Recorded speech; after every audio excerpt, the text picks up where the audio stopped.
Hey guys, tonight we travel to the heart of Vietnam, to a quiet village where the scent of jasmine hangs heavy in the humid air and the rice paddies stretch out like endless green quilts under a wide, watchful sky.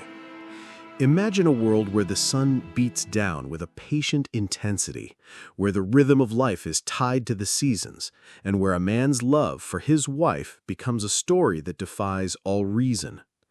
We're going to step into the life of a man named Le Van, whose devotion was so profound it led him down a path that you or I would likely have a very difficult time surviving. It's a journey into the nature of grief itself and the strange, haunting things it can make a person do. So, before you get comfortable, take a moment to like the video and subscribe, but only if you genuinely enjoy what I do here. Let me know where you're listening from and what time it is for you. Now, dim the lights, maybe turn on a fan for that soft background hum, and let's ease into tonight's journey together. His wife, Pham Sang, was a woman of quiet strength and a gentle smile, and for years their life together was a simple tapestry woven with hard work and deep affection. Their days were a peaceful cycle of tending to their small plot of land and raising their children. But then, as it so often does, tragedy struck. Le Van was working far from home, just trying to provide a better life for his family, when he received the devastating news: his wife had passed away. The cause was unknown, a sudden event that seemed to come from nowhere, leaving a void that was both immediate and profound. It's a moment of shock that can fracture a person's reality, and for Le Van, the world as he knew it simply ceased to exist.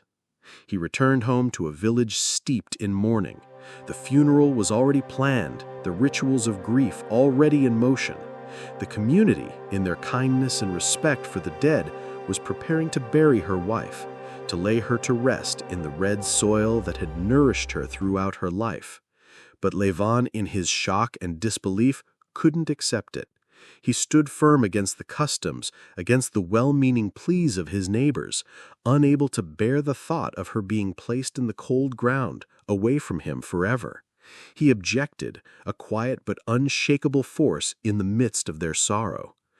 The villagers, though confused, eventually gave way to his grief. But a body cannot be left for long. The oppressive heat of Vietnam would not allow it. And so a compromise was reached. He would have to cooperate. He helped wash her body, preparing it for a burial he didn't want to happen. The smell had to be peeled away, the remnants of her life gently cleansed. And when the time came, he watched as they laid her to rest, a part of him going with her into the earth. It was a burial that felt to him less like a final act of love and more like an unbearable separation. He felt a disconnect, a chasm opening between his reality and the one the world insisted upon. So in the days that followed, he found himself drawn to that very spot. He couldn't be at home without her, and he couldn't be anywhere else without feeling her absence. So he built a shelter right there, on the very grounds where her body lay, living outside her burial plot, a constant vigil against the finality of death. He was trying to keep her close, to bridge that chasm he felt so acutely. But this was only the beginning of his journey, a small step on a long and winding road that would lead him to do something truly remarkable. He lived like this for 20 long months, a century at the gates of his own grief. The villagers watched, their initial shock turning into a kind of somber respect for a love so fierce and all-consuming. But as the seasons turned and the monsoons came and went, the loneliness deepened. The separation, though just a few feet of soil, was still an impenetrable wall. The nights were the worst, cold and empty, with only the rustling of leaves and the distant cry of a night bird for company. It was during one of these long, solitary nights that an idea, strange and almost unthinkable, began to take root in his mind. He remembered her smile, the way her hand felt in his, the scent of her hair. He knew, with a certainty that was both heartbreaking and absolute, that he could not live this way forever. The visits, the shelter, the constant vigil, it wasn't enough. He needed her to be home with him, to be under the same roof again, to feel the comfort of her presence. The only way to do that, he reasoned in the dark quiet of his makeshift home, was to bring her back. And so he began to prepare. He gathered his tools, his hands moving with a practiced determination that belied the madness of his plan. He didn't see it as madness, though. He saw it as an act of profound love, a final promise to his departed wife. The villagers, who had grown accustomed to his presence at the graveside, watched with a mixture of confusion and concern as he began to work. He didn't speak to them about his intentions. He simply went about his task with a single-minded focus that no one dared to interrupt. He waited for the right time, when the stars were bright and the village was asleep, and he began the process of bringing her home. It was a physical and emotional toll that would have broken a lesser man. The act of digging, of disturbing the quiet sanctity of her resting place, was a brutal violation of all he had been taught. He worked tirelessly, his grief his only companion in the cold, silent night. After what must have felt like an eternity, he succeeded. He had brought his wife's remains back from the earth. But this was only the first step. He had to prepare her for their life together, for the years they would now spend under the same roof. He began with a meticulous care, as if he were tending to a sleeping child. He wrapped her body in many layers of thick cloth, each layer a gesture of his love, a way of protecting her from the world and time itself. He molded her form, creating a plaster cast that would serve as her permanent shape, a tangible echo of the woman he so desperately missed. He dressed her in the clothes she had worn when she was alive, the fabric of familiar comfort, a soft reminder of their shared life. He even applied makeup, carefully, lovingly, trying to restore the gentle color to her face, to bring back the faintest hint of the woman he had loved. He was a sculptor of memories, a man building a monument to a love that refused to die. And when he was finished, he brought her back to their home.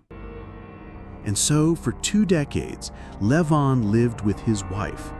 He placed her on their bed, the same bed they had shared for all their years of marriage, and there she stayed.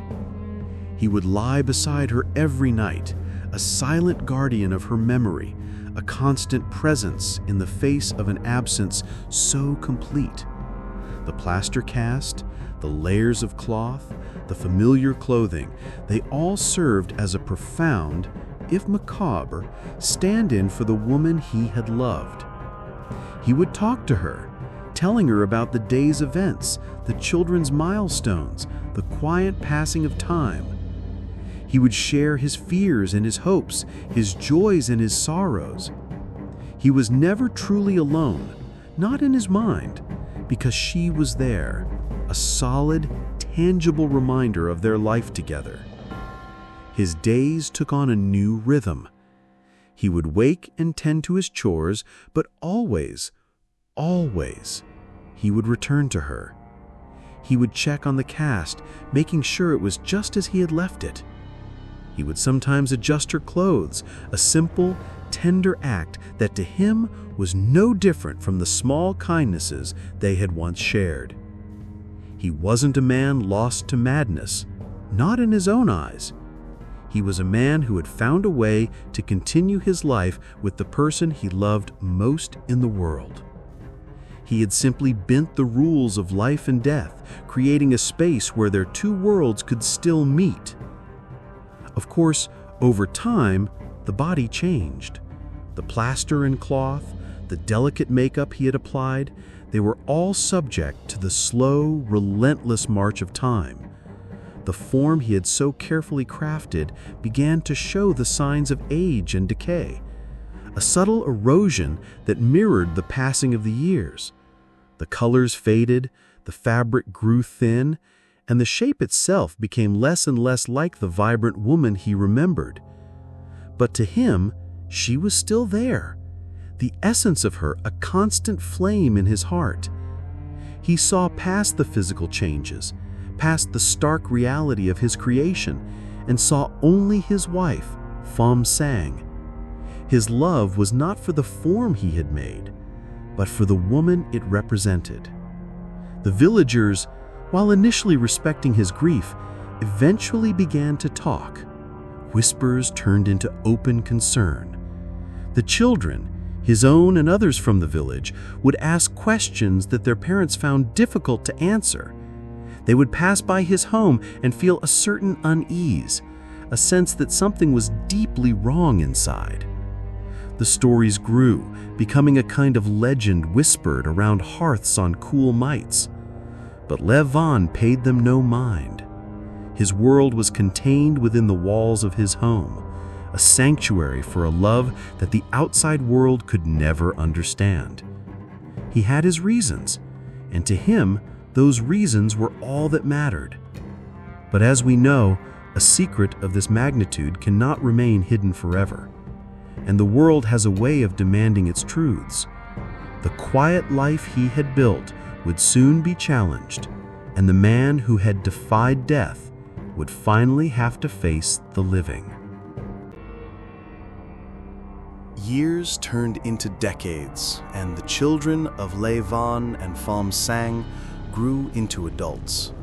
Their own lives had blossomed and changed, filled with new responsibilities, new joys, and a quiet, persistent worry for their father. They had never forgotten their mother, of course, but the memory of her was a beautiful, tender thing, not the haunting physical presence that dominated their father's world. They knew, in a vague sort of way, that their father was different, that his grief had taken a path they couldn't follow. They had seen the shelter he built at the graveside, and they had been a part of the community's shared sense of concern. But the truth of what lay inside his home, the secret he so fiercely guarded, was something they were not yet prepared for. One of his sons, now a grown man with his own family, felt the weight of this secret more than the others. He would visit his father, bringing gifts and food, and he would sit and listen to his father's stories. But he always felt a distance, a sense of something unspoken and strange. The house itself had a particular smell, a musty, earthy scent that was not entirely unpleasant, but was deeply unsettling. He would glance toward the bedroom, a door that his father always kept closed, and a question would form in his mind that he never dared to ask. His father was a good man, a gentleman, but he was also a man holding on to a ghost. The time for reckoning came, as it always does. The son, armed with a newfound resolve and a growing sense of responsibility, decided he could no longer live with the silence. He had to know the truth, not just for himself, but for the sake of his father's well-being and for the peace of the family. On a day that seemed no different from any other, he went to his father's house. He talked with him for a while, sharing stories and memories, building a bridge of trust and affection. But then he finally spoke the words he had held in his heart for so long. He asked his father, simply and gently, what was behind the closed door. Le Van hesitated, his gaze turning inward, toward a past only he could truly see. The moment was heavy with the weight of 20 years. He knew this moment would come, this confrontation between his world and the world of the living. He looked at his son, seeing not just a man, but the echo of his own love for his mother, and he understood. Slowly, with a deep sadness, he opened the door to the bedroom. And there she was. The plaster cast, now worn and faded, the layers of cloth and the familiar clothes, the effigy of his wife, Fam Sang. The sight was a shock, a sudden and brutal unveiling of the truth. It was a truth so strange and so sad that the son, for a moment, could not speak. But in that moment, he didn't see a monstrous act. He saw a man who loved a woman so much that he had bent the very fabric of reality to keep her by his side. The discovery, though shocking, was also a moment of clarity. The son, who had spent years worrying from a distance, now stood face to face with the profound and heartbreaking truth of his father's devotion. He looked at the form on the bed, not with horror, but with a sudden, aching understanding. This wasn't an act of madness. It was an expression of a love so deep, it had simply defied the boundaries of life and death. He saw the gentle, familiar clothes, the careful plaster form, and he realized with absolute certainty that his father, Levon, could not be changed. This was not a choice. It was his very being. The son quietly stepped back, leaving the door open. He knew that any attempt to intervene, to force a final burial, would be a cruel act, a second death for his father. He understood that his father had found a unique kind of peace, a way to hold on to the love that defined him. He could not, and would not, take that away. And so the son simply lived his own life, but now with a quiet, unspoken understanding of his father's world.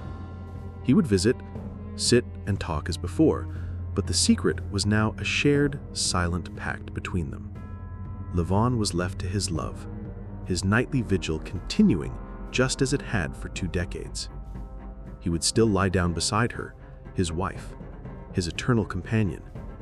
The plaster and cloth remained, a testament to a love that had defied time. The nights were no longer lonely, the days no longer empty.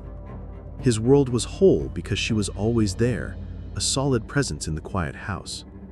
He had found his way to be with her forever, and in his heart, he knew that even after his own final breath, their 2 souls would simply walk hand in hand into the next life. This was his love, his peace, a promise of a reunion that would finally be complete. And he was not lost. The humid air of the Vietnamese night begins to cool, and the sounds of the village fade into a gentle hum. The final image is of a man at rest, a love story finally at peace with itself. Levon sits on his porch, the gentle light of a single lantern casting a soft glow on his face, the sound of crickets, a quiet symphony in the distance. He looks up at the moon, a silvery coin in the vast, inky sky, and a quiet smile touches his lips.